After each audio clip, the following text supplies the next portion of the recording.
কুল নাই সুজান, দু একটা কুল খাই, গরম পড়ে গেছে, সরস্বতী পুজো চলে গেছে। না রে দিদি, কুলটুল নেই কেন? অনেক কুলই তো ছিল, দেখ খুঁজে পাবি নাকি? দেখ অন্য কিছু আছে নাকি খাওয়ার মতো, থাকলে দেখ খা। কুলও পেলাম না, দেখ কোথায়। আমাদের মতো কত পক্ষটার লোক আছে, আমরা একাই নাকি পক্ষটার লোক, খুঁটে খাটে সব খেয়ে নিয়েছে।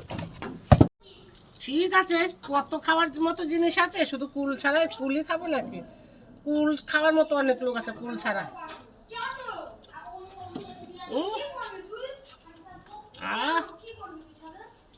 হেভি লাগছে।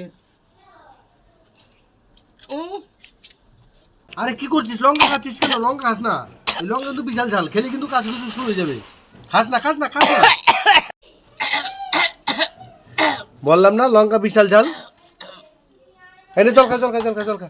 আরে না না, সেরকম ঝাল না, দেখ না আমি ঠিক খেয়ে দে, ঠিক আমার ঝাল মিটিয়ে নেব।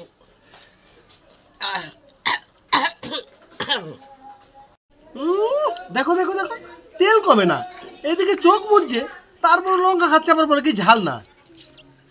মানে কি আর বলবো। গরমও পড়েছে আজকে। একটা লঙ্কা খেলাম, আবার আর একটা লঙ্কা নিয়েছি, খাবো আজকে। কথা শুনিসই তো, এবার বুঝ। গরমও পড়েছে না? গরম পড়েনি, তেল বেরোচ্ছে তেল, লঙ্কা খেয়েছিস, বুঝ এবার। এক চল মারবো, বললাম না লঙ্কা ঝাল নেই, আমি এমনি গরমে ঘেমে গেছি, ওর জন্য কুল খুঁজছিলাম। আমি বুঝে গেছি, আমি বুঝে গেছি, একটু ঝাল নেই দিদি, একটু ঝাল নেই লঙ্কা, আমি বুঝে গেছি, বুঝে গেছি।